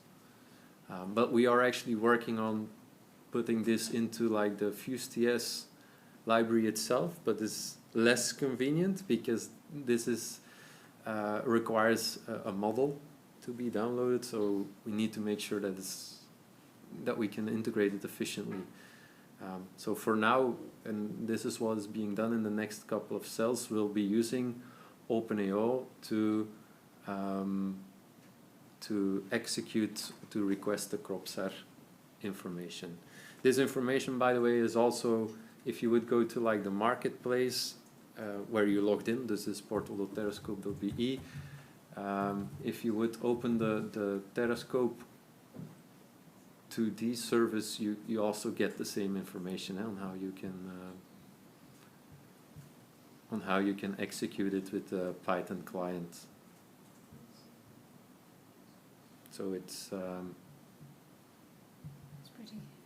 pretty easy to execute it through CropSAR. So this will also take a couple of minutes to generate as well. Again, we have the netcdf file also in the repository. So if you don't want to wait for the OpenAO job to be finished, then you can also put the execute batch command there in comment, and then you can also continue. However, in this step, maybe I would like to highlight, like so far we have been saying you don't need to do anything in job execution, everything will be handled in OpenAO, but there can be time where you want to do something, you want to specify something on your own, that this is how you do, you have to specify the job options, and these job options are standard with the already existing Kubernetes job option, I guess, yeah. And these UDF dependencies, these are provided by Vito, and you can directly use this. You need not fetch your own transformer or even the other dependency file. Yeah. And in the latest version, you don't need to specify the job options anymore. Yes. But this is very useful. For example, if you would create your own OpenAO process yourself, and you need to have information that is outside of OpenAO, like for example a model that you've hosted somewhere, or you need to request certain data from a certain location, you can add these to the specification of your service, and then it will automatically download everything and make it available for you in your UDF, user-defined function, to execute. For example, what's a typical use case for this is when you have, in this case, a model which is loaded externally, and secondly, if you have specific Python libraries that you're using in your own code, then you can use you can host your environment somewhere, your virtual environment somewhere, and you can download it to the OpenAO backend, and it will use that environment for you. You had something? Yes. Can we expect this to be exactly the same when the two platforms merge, so the Copernicus and OpenAO? Yeah. The syntax will be the same. Yeah. Yeah, as Bram mentioned, so latest thing is like you can directly go and specify this if you don't want to specify the dependencies. Yeah. And here, for easier, we have not even mentioned about the job option. However, these two things you need to anyhow remember, that would be ID, process ID, and the namespace. So if you save your process or services as well and you want to publish in marketplace, these two are the two main things that you will have to remember or have to share publicly with the other users so that they can fetch your service and use that. And this was this. So if I execute, I get the whole of raw NDVI, smoothened, fused NDVI, CropSAR fused NDVI as well. You have to say anything on which is? No, not specifically, yeah. Why is the CropSAR It- NDVI values are so much higher? That's indeed a strange thing. Because it should use the initial. CropSAR always uses the initial raw NDVI value, so it's strange that it's because it's consistently higher. Huh? Mm-hmm. That shouldn't be the case.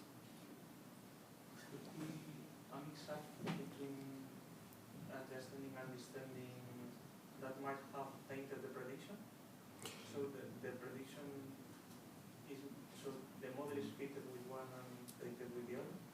The only thing I could think of.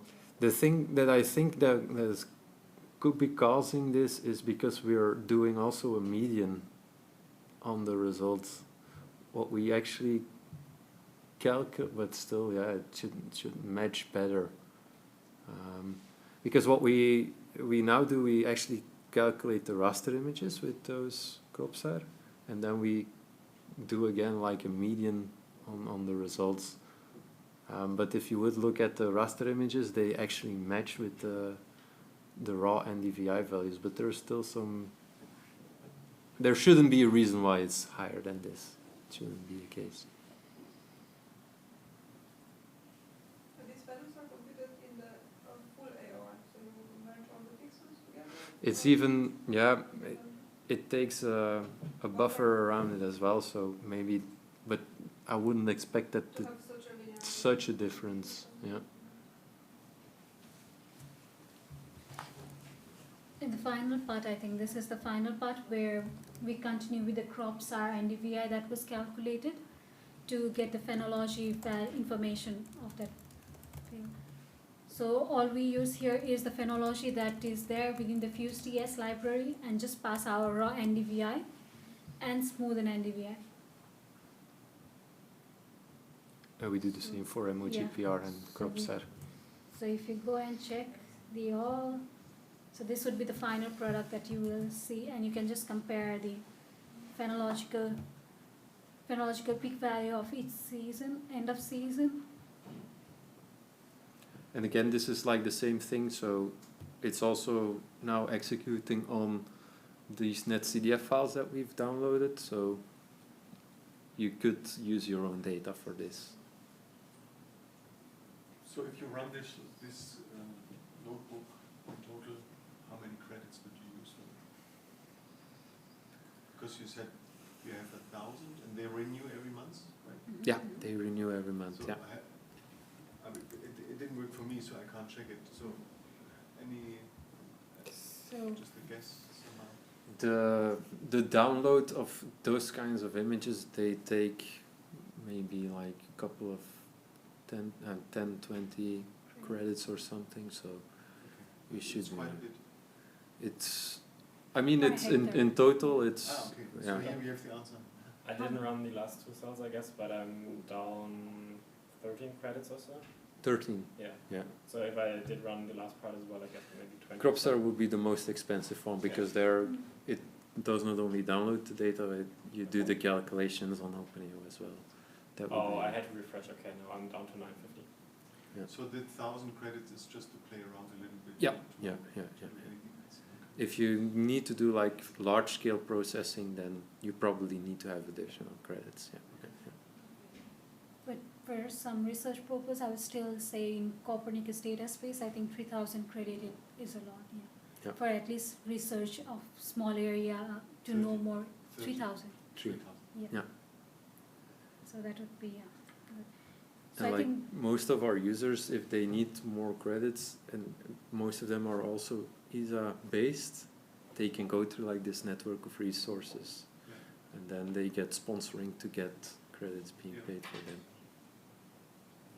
so that was more or less in this hands-on session, but I think we have something else as well, but before that, let's see if time remains, then we will move to another notebook. Before that, I think there are a couple of things that we wanted to share with you.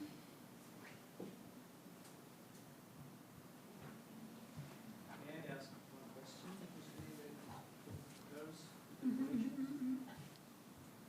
At the end of season there are some differences in the shape of the time series. Do you have a way, or did you have a chance to verify if that is only an artifact of the filtering method, or if it's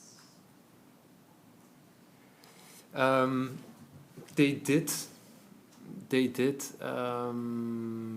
do this in the specific use case for the phenology one, but we didn't do it for this specific notebook.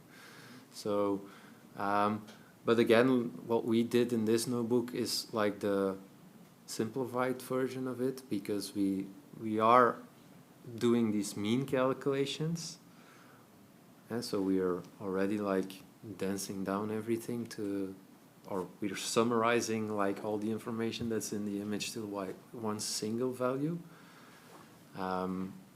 Whereas like the power of the FuseTS stuff comes also, and that will be another notebook that we could show but not go through, we can do this image based. But for this specific case, we didn't check the curve at the end. It's also depending, of course, on the phonology of what is actually happening on the field. So you can clearly see the growing curve around here, but we didn't check what happened like after September, for example. It could be that the farmer did some actions on there that could influence this NDVI, but we didn't investigate this further for this specific example. In general, so the two methods you are showing, this MoGPR and CORSA, are there differences in where it's better to be applied? I mean, yeah. I don't know. The use case itself, in the sense of the application where you could use this, the CropStar model is mainly trained on agricultural fields, and so the model itself is trained on fields. So it's there. You don't have that much. I mean, we also tried it out on forestry as well, and there it seems to be giving good results as well. But it is still somewhat related to like land management or in the forestry and agriculture one. MoGPR is more general purpose one. It also depends a little bit on what you're trying to study and what you're trying to use. As you see in the notebook as well, like the parameters that you have within CropStar is only the area of interest and the time of interest. That's everything that you can specify. Whereas if you want to have a lot more control on what is actually happening, which data sets to fuse, and also some additional parameters that we provide with MoGPR, then it could make sense to go that route. It really depends on what you see in the different, what your use case actually is. For the land management and the agricultural ones, we see that CropStar gives the best values. But then we also get the feedback that it's too much of a black box sometimes. You just specify whatever you would like to observe spatially and temporal, but you're not able to tinker with it. So it depends really on some people like the MoGPR better than CropStar. But from the use cases that we executed, there was not like a clear winner or something. They both performed at the same level.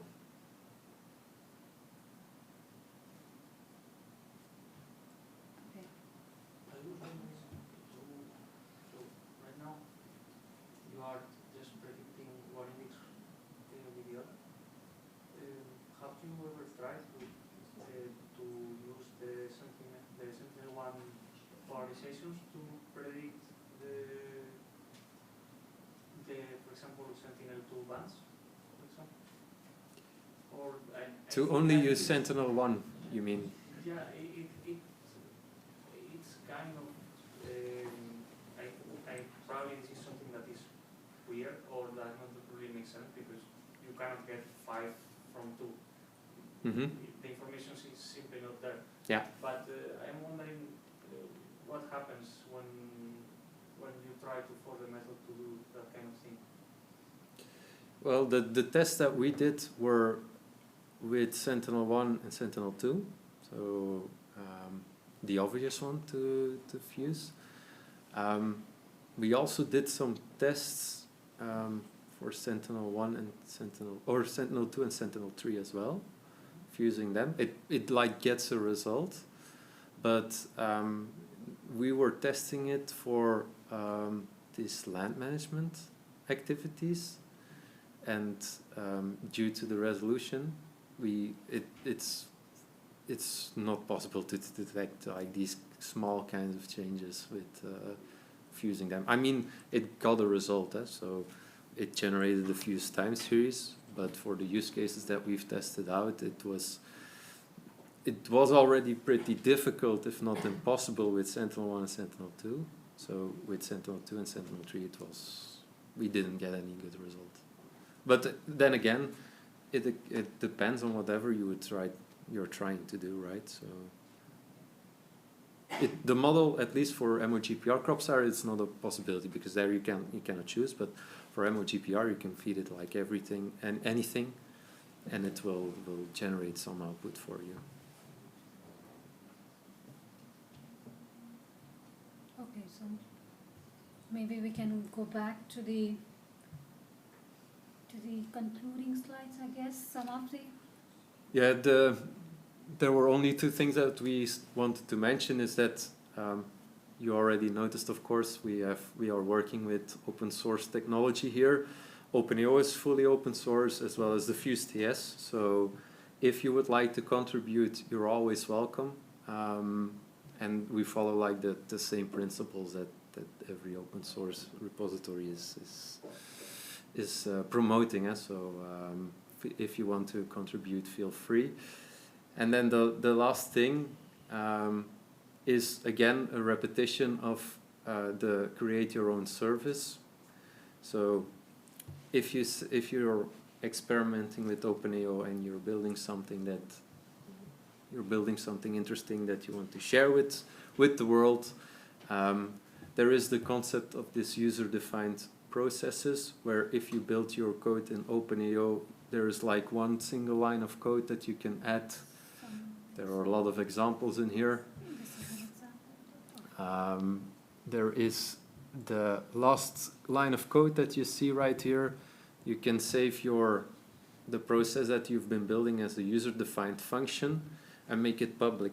So at that point in time, you'll get a URL that you can share with anyone, and they can easily import this into their own OpenAO code, and then they can execute the service that you've been building. So it's very easy to share code amongst OpenAO users, and you could use that same URL to onboard this to any of the marketplaces that we've shown, like the portal.terrascope.be, but in the future, this will be the Copernicus Data Space Ecosystem Marketplace.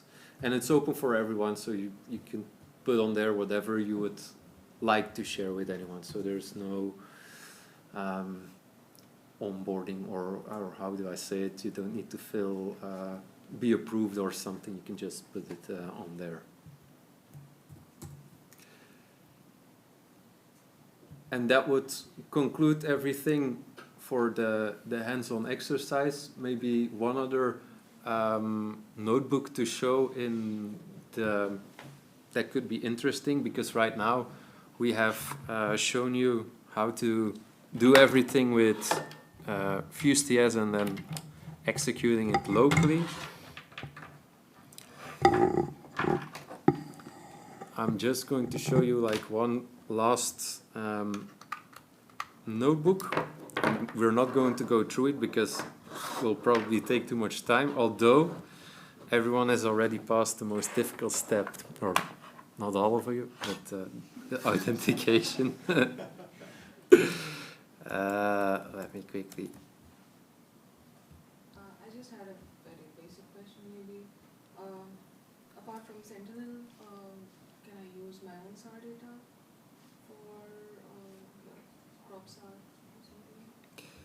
For the CropSAR, it doesn't support your own data, for at least for now, because we only have it integrated in OpenAO, but we are also putting it as a local execution, and then you can like use your own Sentinel-1 and Sentinel-2 data if you would like to ingest it.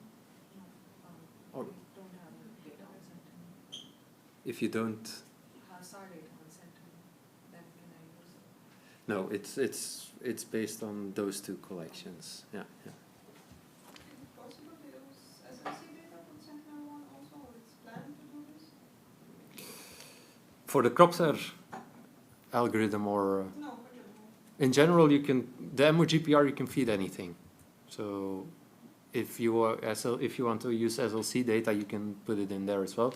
Are there any predefined functions to compute instar products? We do have SAR backscattering, and if you use the Vito backend or the OpenEO platform at the moment backend, then there is one more. Let me quickly check. One is SAR backscattering process that we have that you can apply, and the other I quickly need to check. The other one is still experimental one, SAR backscattering. We have been using it most of the time, and it is one of the process that is already integrated in Copernicus data space, but it's on normalized radar backscattering, something like that. Yes. Okay. Right, so the last thing is to show you how easy it is, or how quickly you can do the same thing that we did during our hands-on session, but then doing it all through OpenAO, so no local processing. Like I mentioned, I'm just going to quickly go through it myself. So, of course, we've taken like a much larger area of interest in this case, because we're using a large processing environment, so we can use up a little bit more credits in this case. And it actually works kind of similar as we started the hands-on session. So again, we choose to create our base data cube where we select the Sentinel-2 level 2A, and we calculate, or we filter out all of the clouds, we calculate the NDVI, and we mask only our polygons so that everything else is removed from the resulting image. The first step that we will do is to provide this data cube towards the MOGPR service. And the only line of code that you need is like this call to call the MOGPR service on the OpenEO backend with, as our input, our base NDVI. You could give it like a data cube that has Sentinel-2, Sentinel-1. I mean, you can compose whatever data cube you would like, and we're providing this to the MOGPR function. Next step would be for us to do the phonology. So that's the last step that we did in the notebook. It's again the same principle. We need to call like the right service and provide our input parameters. In this case, it's again a data cube that is being expected, and we just enter the data cube that we've created based on our MOGPR. So that's actually the only code that you need to now run MOGPR, followed by calculating all of the phonology metrics in the FuseTS services. But this is then only through OpenAO. And in this case, we do exactly the same. We do an execute batch, and here we need to provide some information to make sure that the FuseTS library is being loaded correctly onto the OpenAO environment.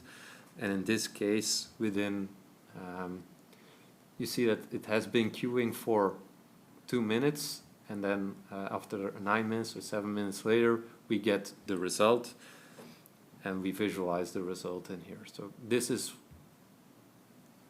as opposed to the image, as opposed to the example that we went through where we did it more on a single value basis. This is what you can get with using MOGPR through OpenAO. You can get all of the different phonology metrics that are being calculated on an image level. So as you can see, this notebook is in execution. It won't differ that much because it will calculate like 9 minutes before you get the result, but writing the code itself is like only limited to these lines of code, and then you can execute like a full workflow OpenAO end-to-end. So now you have like the 2 examples.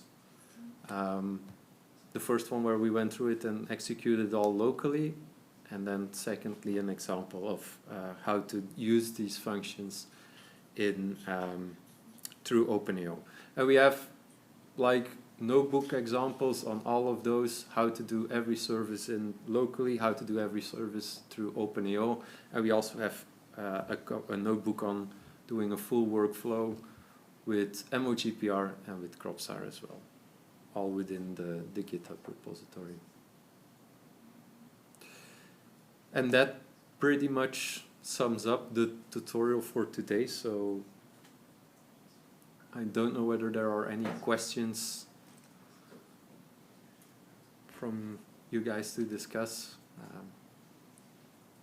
Otherwise, we thank you very much for joining and bearing with us through the registration and all of the administrative stuff. Sorry, maybe you asked a stupid question about these time series plots. What are the vertical lines? I don't know, maybe you already mentioned it, but I just was. Yeah, those. These? Yeah. Those are the start of season values. Okay. So for if we would like provide the Whittaker, we'll get the start of season lying around here, CropStar is here, and the MOGPR value is in here.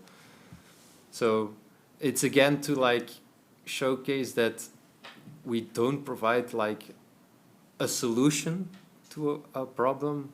We provide the tools. The FuseTS contains like the tools that you can now use to, okay, if I need to calibrate or create a model to calculate the start of season, then you could see which method and which parameters for each method would fit your data best, and then you could use that implementation to start predicting or applying the model.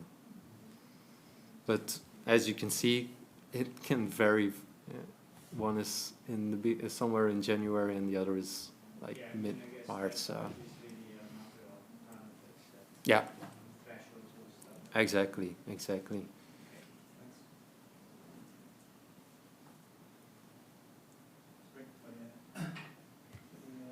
OpenAO service in the other notebook. So here,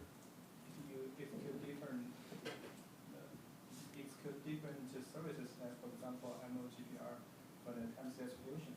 Can you also set some hyperparameters for this function process? For example, different kernels and different hyperparameters. This is just fixed. In this case, it's pretty fixed for the OpenAO implementation. But I mean, it really depends on what you want to expose to the users. For us, we wanted to make it as simple as possible, where they just need to provide like the input data cube, and then we'll calculate the result. But you can make it. You can add like different kernels that are also provided as options as well. But we decided not to do that, to keep it like as simple as possible. Because we see that in most cases, like the experimentation, or it's the MOG or the OpenAO part only comes in when you're trying to upscale everything. You also had a question? I can wait to the end because it's about FuseTS, but it's not about the models you have presented. It's something I saw going through the documentation.